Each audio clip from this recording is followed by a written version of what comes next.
Welcome to the Fear and Greed Business Interview. I'm Sean Aylmer. We're officially in an El Nino weather pattern, which means a hot, dry summer and increased likelihood of drought, heat waves, and unfortunately, bushfires. Extreme weather events have an enormous impact on a huge range of businesses, from insurance companies to agricultural producers. Today's guest has built a company that aims to warn these businesses of impending hazards, and it uses some of the best climate modelling tech in the country to do so. Kerry Plowright is the founder and CEO of Aeris. Kerry, welcome to Fear and Greed. Yeah, thank you, Sean. Appreciate it. So, take me through what Aeris does. I have read it, but I'd like to hear from you. I think I understand, but I'm not sure. Yep, sure. So Aeris is the listed entity, and the wholly owned subsidiary, which is the operational part, is the Early Warning Network. And that was kicked off some 17 years ago. And really the crux of that operation is to be able to warn people that need warning for a particular metric that might concern them, and on a spatial basis. And that's probably the criticality of our system and what we've developed, which is called a geographic notification information system. You can essentially draw a polygon on it of where something's about to impact. And we have something like 7, 8 people 24/7 around the clock monitoring, plus a whole lot of data being pulled into our system to effectively notify people that, or assets that fall within a warning area. And again, depending on the particular metric of what it is that they want to be warned for. Okay. So, and the other part I should click into that is that we pull in a lot of monitoring, remote gauges and that type of thing. And again, depending on the businesses or people on the end of it, depends on the thresholds that we put on those. It might be rainfall, it might be stream gauges, heat gauges, you name it. And we also use a bunch of other things now, radar-derived rainfall, we call it, where we look at accumulation where gauges aren't, so that we can do just as effective warning and replacing gauges, that type of thing. Okay, so just break that down for me. What sort of geographic area are you talking about in terms of providing warnings? Are we talking about heavy rain, lightning, extreme heat? Are they the sorts of things that you're talking about? I presume everyone from agriculture, but electricity suppliers and all sorts of people like that are interested in this. So I'm just kind of interested in how closely you can geolocate stuff. To within a metre, 3 feet. Oh, right. So that's the accuracy of the polygons that we draw. And it's an interesting thing because the footprint that we draw for some recipients is different than others. And I'll give you an example. So insurance companies run something we call embargo services. So if you're talking about hail or something like that, we will map out a polygon or fire of the footprint of where the fire is going to go. And for insurance companies and things like that, they need very high resolution and very accurate, so that they, for instance, may not take cover notes, or if it's a rail company, they'll know where to stop the trains. So they have a completely different need than, say, the public. So if we have a council or a water authority on the end of it, we'll have a broader footprint for the same event, because that prevents people from taking inappropriate action.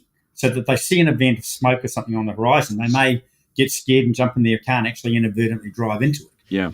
So what we're doing is making sure that people have the appropriate information to act accordingly.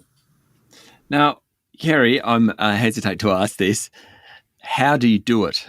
And dumb it right down for me, please. Okay, yeah. We have a whole bunch of people sitting there watching weather events and all hazards all the time. And they are sitting there with a whole bunch of feeds coming into them, and they're looking at all of them.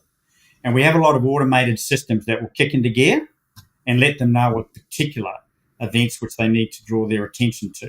And again, the system identifies when they then see an event, they will then draw the polygon of where that event is going. And if you're talking about thunderstorm or hail, you'll be mapping and tracking that event. And we actually have a particular hail product that automates some of that stuff. So they will track that ahead, so people are getting a warning 2 hours ahead. And it depends on the type of threat as to the amount of forecast warning that you give people. So just, Kerry, I'm just to jump in. So when I get a text, for example, from my insurer saying this afternoon or shortly expect hail in your suburbs, they mentioned my suburbs specifically, that's the sort of thing you're talking about. Yeah, because it actually goes out in different ways to different insurers, because they have, most of them feed off our API, and depending on their internal system and how they pull locations, it may be because that polygon runs through a postcode, and subsequently, if you're in that postcode, you get the notification. Albeit if you've got a car, that's probably pretty useful information anyway. Yeah. Can I ask, in all honesty, how accurate are you? We're really good. We've been doing this for a long time. We're the only ones that do it like this, period. I think we were the first in the world to do it. So I actually got the guys building this back in 2006. Right. And we ran the product out in 2007, the first, and it would have easily been the first spatial system for providing locational warnings for severe weather events.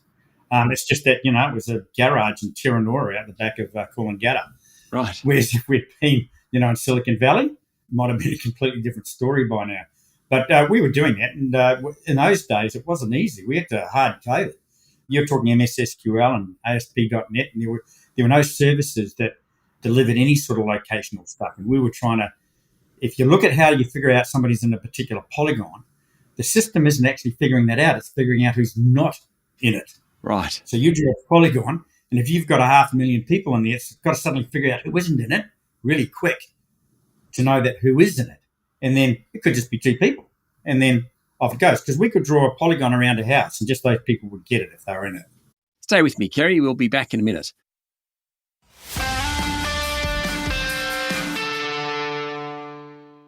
My guest today is Kerry Plowright, founder and CEO of Aeris. How far into the future can you forecast? So is this an hour thing? Is it days? I remember talking to a weather forecaster once, and he said, look, anything over a few days, it's really difficult. It's a real challenge to get accurate after a few days. I don't know. That was years ago, so I don't know whether that's still the case, but how far into the future can you? Pretty much still the case. So, the way we look at it, 3 days, 4 days max, depending on the stability of the conditions at the time. 7 days is a real stretch. It just kind of gives you some idea, of what might happen. So we often provide 7-day forecasts, but because we deliver them daily, it sort of hones in on what the actual event is going to be. But the systems that are used to try to deliver that, the supercomputers are just amazing. I mean, the numbers they got to run on this are just absolutely insane. Yeah. And I think it's pretty amazing that we're doing that. But it brings up the good point about longer term forecasting, because I get to the type of data that we produce, which I call, you can operationalize it. You can make decisions on it. It's what we do. And when you're talking about climatics, so we have a product called Climatics, and we're really lucky because we have proprietary data that we've made over the years using our system that is able to provide predictive analysis on sort of a probability basis of where events are going to occur and the metrics that are going to occur. And I call it real world data. It's actual. And unfortunately with people, especially businesses, because very shortly you're going to have 23,000 businesses requiring to report on their climate risk because of new regulatory requirements. And they basically, most of them don't know how and don't know where to start. And the last thing they want to be doing is using climate models to be able to try to figure that out, because they're not really designed for that. Whereas we've got what I call benchmark data, which would be defensible in 10 years' time. And the analogy I use is this. If you jumped on an airplane and you had a choice of 2 pilots, the first pilot had only ever flown simulators and crashed them every time, and the other pilot had about 5,000 hours and had never crashed. Which one would you pick? Right? So who uses you, Kerry? Who are your clients? Insurers, obviously. Yeah, insurance is a very big part of our business, probably the largest part. It's growing, and I'll get into the rest in a minute, but the insurance is growing because of the hail product and RDR, rainfall-derived rainfall. So that's particularly, we can look into a hailstorm using geopol radar and identify the size of the hail in the hailstorm. Wow. So that's how we know how destructive it may or may not be, and also where that hail is going to fall. The other thing that's really interesting about insurance companies is that with our climatics risk, they have to redo their portfolios every year. Every year, insurance policies are renewed. So that's where this actual data becomes really important. And we've built this product so they can shove on their entire asset base and pull in through our API, deliver a risk score for every hazard that they're concerned with those particular assets. And the monetization on this is fantastic because we ping for every ping, whether it's every particular hazard every particular asset. So it's multiple pings per asset. And of course, they have to redo this every year. So if an insurer has, a couple of 100,000 assets or more, that's a fairly substantial, monetary return for us. So we've only just started this, and we've pulled in a couple of smaller ones. But we've got sitting on the books there just about ready to go some much larger ones. Now, they're not there yet, and from a guidance point of view, take that with a grain of salt.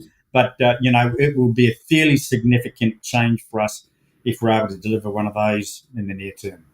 Okay, so outside insurance, who else is this relevant? Government, agriculture, those groups? Yeah, heavy haul. Heavy haul is a big one, rail. Right. Yep. So that's where that RDR comes in, because a lot of track's not covered by gauges or anything like that. And we're able to, so we've got all of their gauges in our system as well, so that we're looking at all of these things all the time. And we have a whole bunch of procedures and protocols that we run with those guys, which determine how fast the trains run, whether they stop, and when they start again. It's one of the few where we provide a follow-up to say you're all clear, because they need to. It's a big deal if you stop trains. It can really stuff up scheduling pretty bad. So that's one. You've got telecommunications, another people like NBN. So again, nearly all of our large blue chip customers, not all blue chip, pull through an API. So it goes into their system, and what they do, two parts is, one is they have a coding system to allocate where people can go, their contractors and staff, so that they can prevent them from going into areas that are likely to be impacted by a severe event. And others, are worried about cables and where fires might go, so that they can anticipate outages and react accordingly. So that's telecommunications. We've got councils, water authorities. Water authorities actually use our GNIS.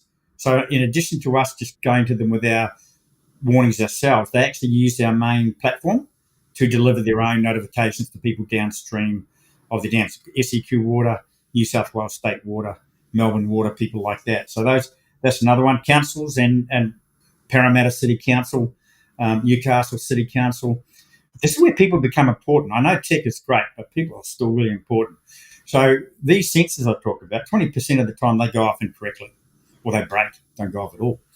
And we have people sitting there that can, if something looks a bit dodgy, in other words, we get an alert off a sensor, we will, refer it to the other telemetry that we have to see whether we think that's a real one or not. And the CBD of Parramatta or Newcastle would have been emptied out several times if it wasn't for us saying, nah, that's not right. It's okay. Yeah, or on the other end, hey, we think something's going on, but we're not getting anything. What are you seeing your end, And subsequently they send out a notification. So those would be probably some of the bigger entities. We're picking up solar farms now. There's another one. Hail is a big problem. So not just from a monitoring and alerting basis, but also from a planning basis. We definitely know where the hail tracks are. And we can very much tell businesses where you are going to be at most risk from a hail event. Kerry, I have learnt a lot today. Thank you for talking to Fear and Greed. Thanks, John. Appreciate it. There's Kerry Plowright, founder and CEO of Aeris. This is the Fear and Greed business interview. Join us every morning for the full episode of Fear and Greed, Australia's best business podcast. I'm Sean Aylmer. Enjoy your day.